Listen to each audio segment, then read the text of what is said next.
Dear students, इससे पहले कि हम various types of optical instruments जैसे कि माइक्रोस्कोप एंड टेलीस्कोप को समझें, एक इम्पॉर्टेंट टर्म समझ लेनी चाहिए, that is angle of vision. क्या होता है angle of vision? It is angle subtended bye an object on I. किसी भी ऑब्जेक्ट के द्वारा आई पर बनने वाला जो एंगल है उसको हम एंगल ऑफ विज़न कहते हैं। और ये एंगल ऑफ विज़न बड़ा ही इम्पॉर्टेंट है।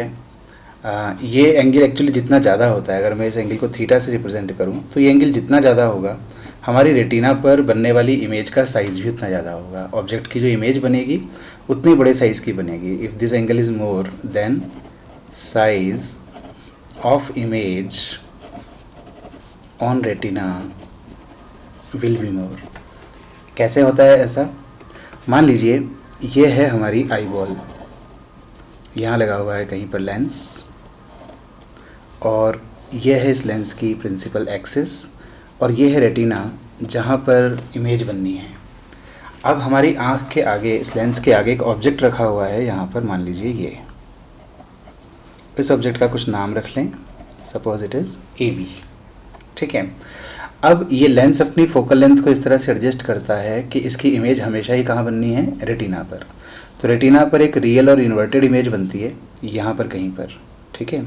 बट इस ए की इमेज को अगर हम ढूंढें कि ए डैश कहाँ बनेगी, तो इस पॉइंट पर बनेगी या इस पॉइंट पर बनेगी, रेटिना के किस पॉइंट पर बनेगी, इसका पता कैसे लगाओगे?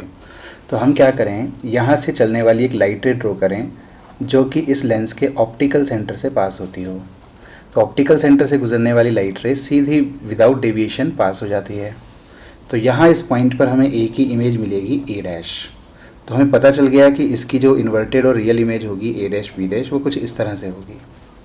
अब इस इमेज की जो साइज़ है ये कैसे एंगल ऑफ विज़न पर डिपेंड करती है। एंगल ऑफ विज़न किसको कह रहे हैं? ये ऑब्जेक्ट इस आँख पर जो एंगल बना रहा है, so this angle is theta, angle of vision. But आप देख सकते हैं कि ये एंगल अगर थीटा है तो इसके वर्टिकली अपोजिट बनने वाला ये एंगल भी थीटा होगा।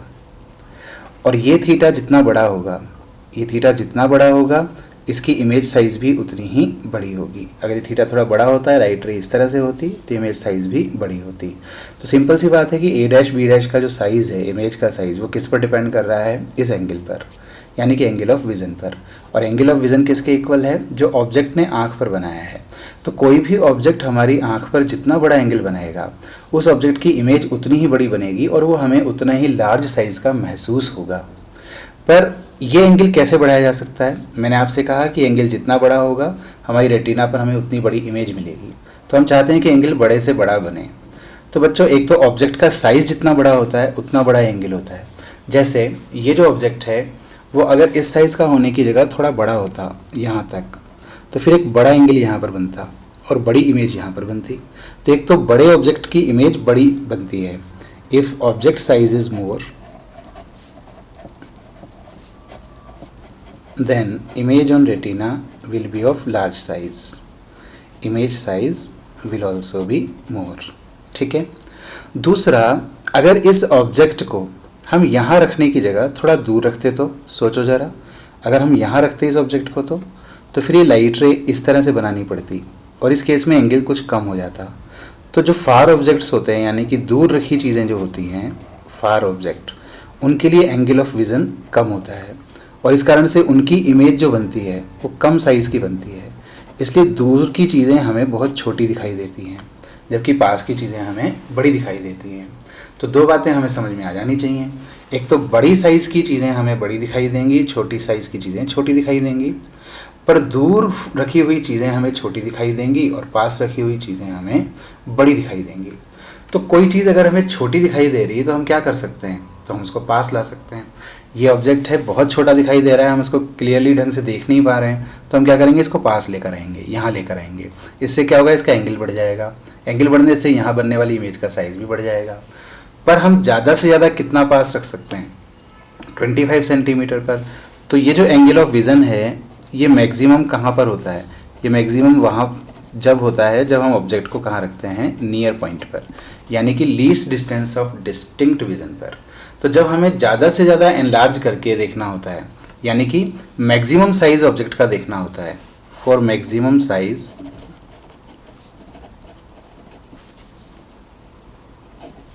ऑफ इमेज, तो फिर ऑब्जेक्ट को हमें कहाँ रखना चाहिए? Object should be placed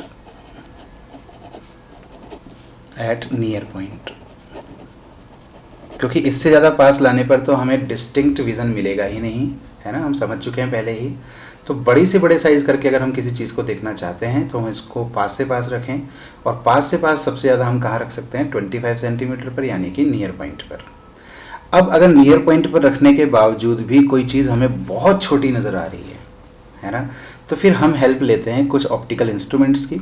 microscope हमें उस चीज़ का एंगल ऑफ विज़न जो है वो बढ़ा कर देता है। माइक्रोस्कोप जो होता है वो उससे अगर हम किसी भी चीज़ को देखेंगे तो एंगल ऑफ विज़न बढ़ जाता है, जिससे रेटिना पर बनने वाली इमेज साइज़ भी बढ़ जाती है। पर ऐसी भी चीज़ें हैं जो बहुत दूर हैं हमसे, जैसे हम किसी तारे को देख रहे हैं या किसी पहाड़ को देख रहे हैं, वो है तो बहुत बड़ा मगर बहुत दूर होने की वजह से बहुत छोटा नज़र आ रहा है और क्लियर नज़र नहीं आ रहा। तो उसका एंगल बढ़ाने के लिए हम उसको पास भी नहीं ला सकते कि हम दूर से चांद को देख रहे हैं और उसको बड़ा करने के लिए हम पास में ले आए। चांद को हम पास में नहीं ला सकते, चांद वहीं रहेगा। तो वहीं से जो एंगल बन रहा है बस वो बन रहा है।